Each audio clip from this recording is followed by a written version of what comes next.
pas mal. À peu près tout le monde. Je ne citerai pas les noms de ceux qui ne l'ont pas dit, mais bon, est-ce que vous en avez normalement tous senti ce petit moment de désespoir quand le serveur, une fois les plats commandés, vous a apporté la carte des vins? Et oui, le magnifique moment de honte avec ses amis, où on se dit, mince, je ne sais pas quel vin choisir. Eh bien, Ce moment-là n'arrivera plus jamais après ce pitch. Mais en attendant, rassurez-vous, vous n'êtes pas tout seul.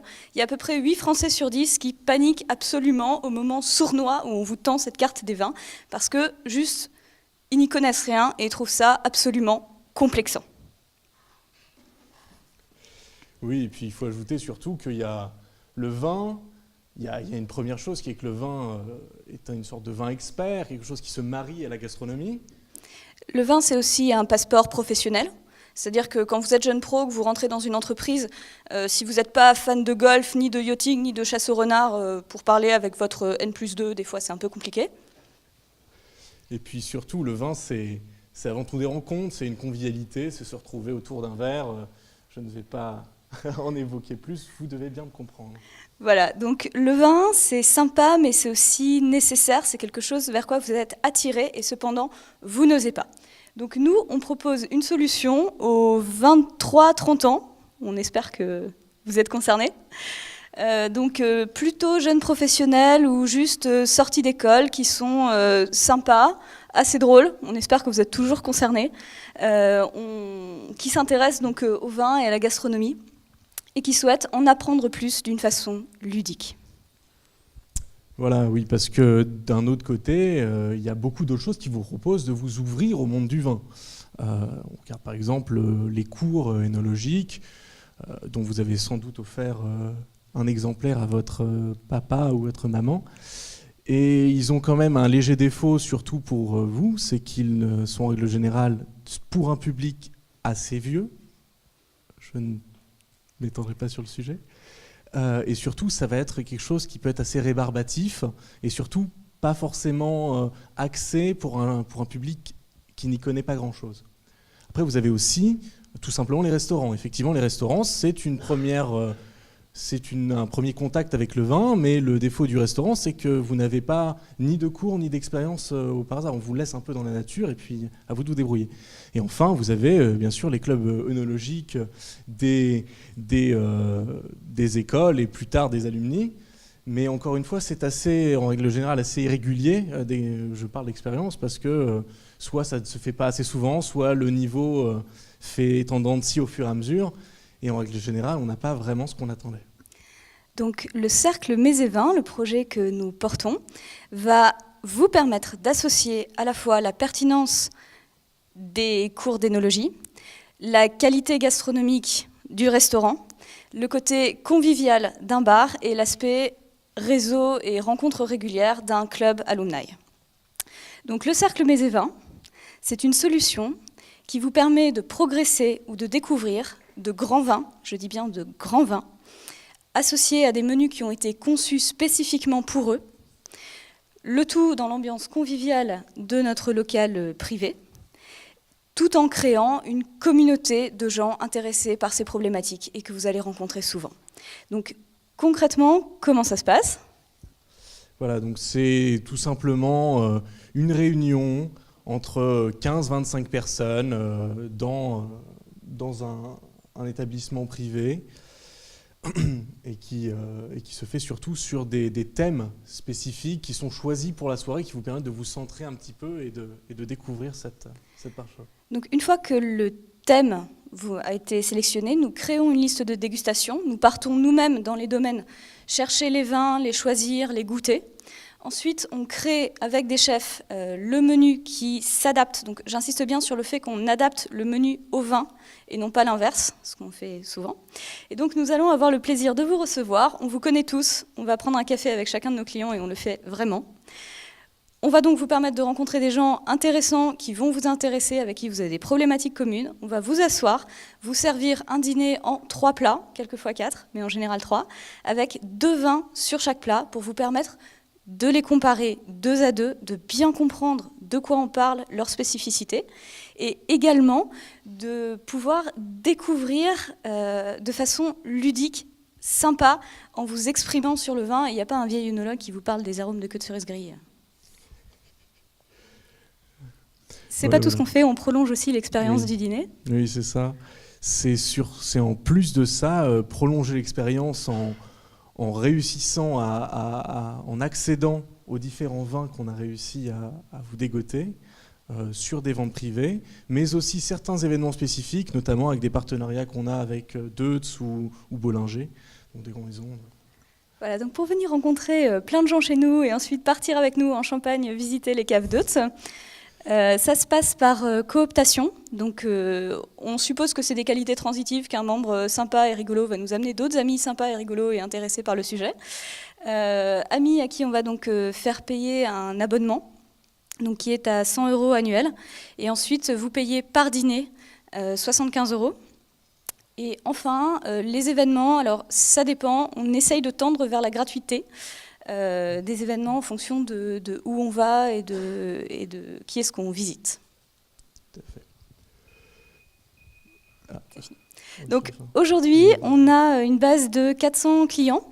On organise 2 dîners par semaine à peu près. Pour le moment, on travaille avec des restaurateurs. On espère avoir notre propre traiteur. Et les défis pour demain, c'est donc augmenter notre base client. On espère que vous serez intéressés. N'hésitez pas à venir nous en parler. On voudrait donc augmenter la fréquence de nos dîners, ce qui veut dire être 3 ou 4. Donc si vous vous sentez de venir dans l'aventure avec nous, venez nous parler, on sera ravis d'en discuter. Voilà, le cercle Mézévin. Merci beaucoup, si vous avez des questions.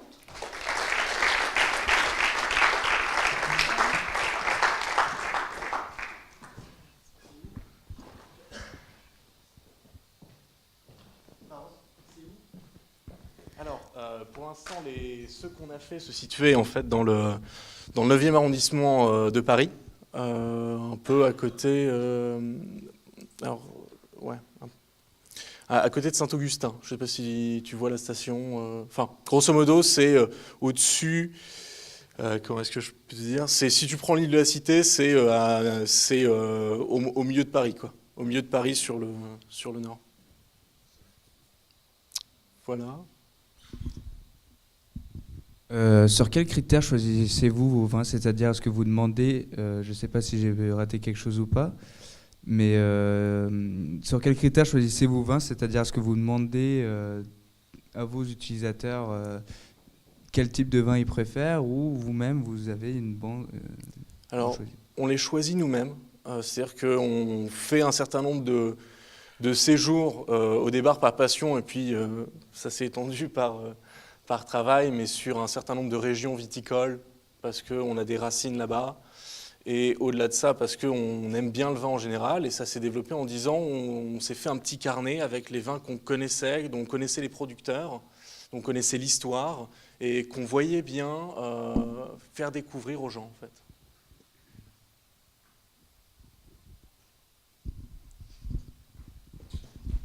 Hop là.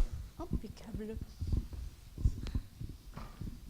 Est-ce que vous avez prévu de faire plusieurs types de dîners mets et vins ? Parce qu'aujourd'hui, vous proposez un produit à 75 €. Est-ce que, par exemple, vous voulez aussi faire, je sais pas, une autre gamme à, je sais pas, par exemple, 25-30 €, où ça pourrait être plus, par exemple, des after-work, où là, il y aurait plus de juste dégustation de vin. Vous allez rester sur un produit, je dirais, assez haut de gamme. Alors, on a très envie de faire une verticale de Château Yquem à 500 balles par personne. Non, en fait, ce qu'on a envie de faire, c'est de rester à peu près sur un prix fixe par événement et de faire goûter vraiment des grands vins, les vins que normalement vous n'osez pas commander parce que vous vous dites que vous n'allez peut-être pas avoir le niveau pour les apprécier. Donc en fait, les bouteilles qu'on ouvre sont autour de 40-45 € la bouteille dans des dîners. Le premier test qu'on a fait, oui, on l'a fait avec des toutes petites pépites, donc des bouteilles qui étaient autour de la vingtaine d'euros, qui étaient assez sympas, voilà. Mais ça, c'est les bouteilles que vont vous proposer votre caviste. Si vous avez un bon caviste, que vous êtes un peu pote avec eux, c'est pas ça que nous on a envie de faire. On a envie de vous donner vraiment une bonne connaissance du vin, d'augmenter vraiment le niveau d'expertise que vous avez. Et ça se fait en se confrontant vraiment au paradigme, quoi. Donc pour le moment, non, c'est pas dans les cartons. Bon, bonsoir, mon nom est Sylvain Dorschner, je suis un créateur d'entreprise sur le plateau de Saclay et j'ai apprécié votre pitch, mais j'ai quand même eu 2 remarques. La première remarque, c'est que j'étais hier invité à une réunion qui s'appelle Winov, un syndicat de l'innovation et qui faisait ça effectivement de façon plus confidentielle, mais avec pas mal de personnalités. C'est très intéressant, et du bon vin. Et puis l'animateur de BFM sur le vin le samedi matin était présent. Et la deuxième chose, et je vous accompagnerai volontiers si vous en étiez d'accord, pour faire ça sur le plateau de Saclay. En fait, je trouve assez incroyable, en étant un acteur dynamique de l'entrepreneuriat sur le plateau de Saclay, de voir que la plupart du temps, et je comprends, mais en même temps, j'aimerais qu'on bosse ensemble, tous ensemble, pour que les événements que vous faites ne soient pas dans Paris 9e, ne soient pas sur l'île Saint-Louis, mais qu'on trouve des restaurants sympas ici et qu'on se donne cet objectif-là et qu'on travaille dans cette dimension-là, en sachant qu'avec le prix que vous annoncez, on ne sera pas forcément sur de la génération Y, sur tout ce que vous faites. On sera dans l'intergénération. Et donc, on peut faire peut-être des choses très sympas à partir de ça. Et moi, je ne le ferai que si c'est sur le périmètre de Paris-Saclay. Alors, pour rebondir sur ce que vous venez de dire, il se trouve qu'on a on a un projet périphérique qu'on n'a pas évoqué ici, qui consiste à faire de l'animation ponctuelle, c'est-à-dire on développe une compétence, on a une certaine compétence dans le vin, on a une certaine compétence dans l'animation, et ces 2 compétences-là, on peut aussi les mettre au service d'événements ponctuels pour ce genre de choses-là. La différence, en fait, pourquoi on vous a donné le Paris 9e, au-delà de cette idée de cocon un peu restrictif ou élitiste, qui n'est pas non plus l'image qu'on veut donner. L'image qu'on veut donner, c'est une communauté qui bouge. Après, il se trouve que pour des raisons de business, notamment à partir du moment où vous êtes en partenariat avec un restaurant, vous avez des prix qui montent extrêmement vite. Donc effectivement, un partenariat avec d'autres restaurants de manière ponctuelle sur des tarifs plus abordables peuvent être évoqués, mais on perdrait un petit peu cette idée de communauté qu'on essaye de bâtir, en fait. C'est-à-dire qu'on serait tout à fait convaincu d'aller travailler sur ce genre de choses-là, de développer une communauté, mais ça serait un peu différent de la communauté qu'on veut bâtir. Je ne sais pas si j'ai... Bien sûr, bien sûr. Bien sûr, bien sûr. Une petite question.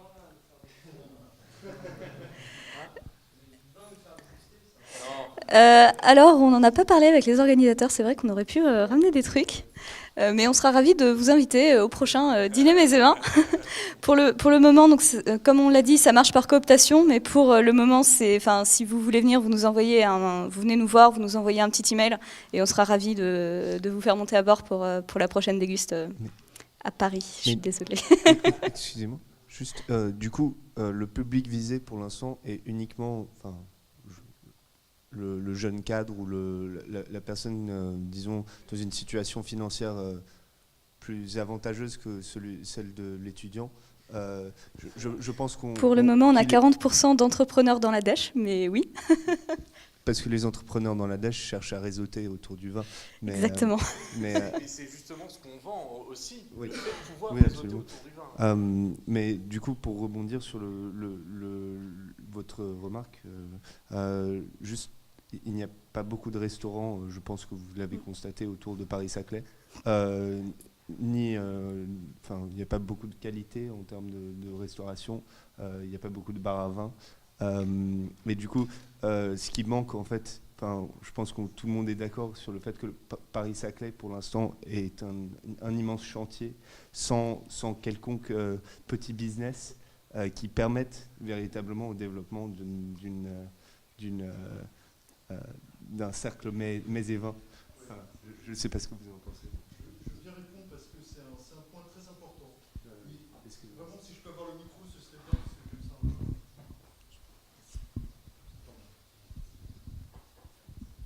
Excusez-moi d'insister sur ce point parce que je pense qu'on a vraiment là, je suis très content de venir vous rencontrer et c'est vrai que vous êtes la jeunesse du plateau qui est quasiment à 98% présent ici ce soir.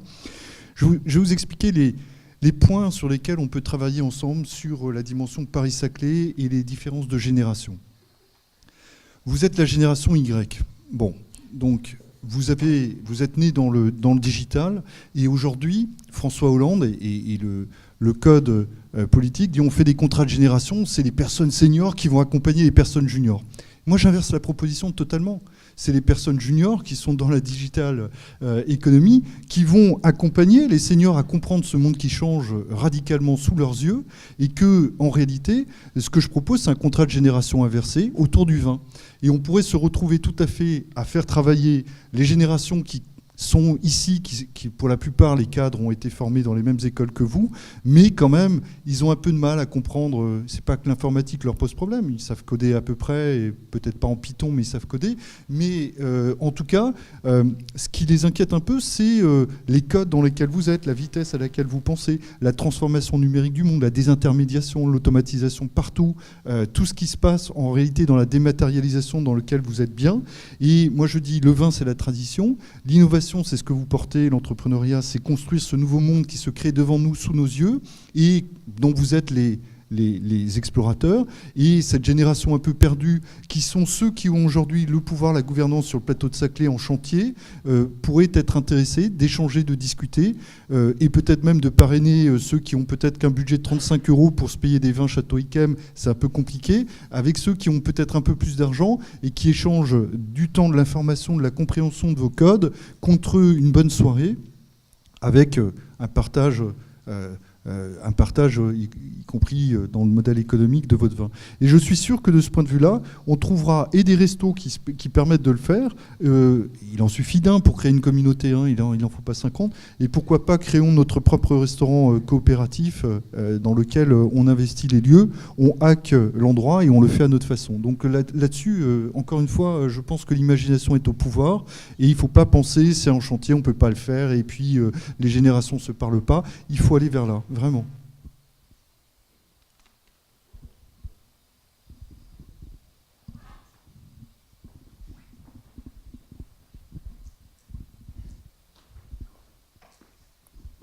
Oui, bonsoir, Cécile Maquet. Donc également, à la suite de Sylvain Dorschner et de vous-même, je voudrais saluer votre présentation. Et effectivement, il y a quelque chose à travailler autour des générations. De façon très très concrète, effectivement, sur la frange sud, on manque encore de toutes les aménités utiles à la vie.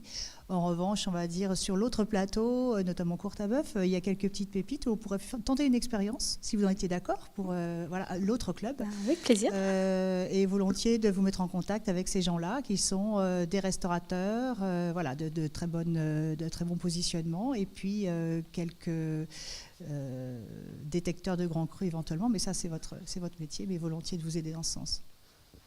Merci beaucoup.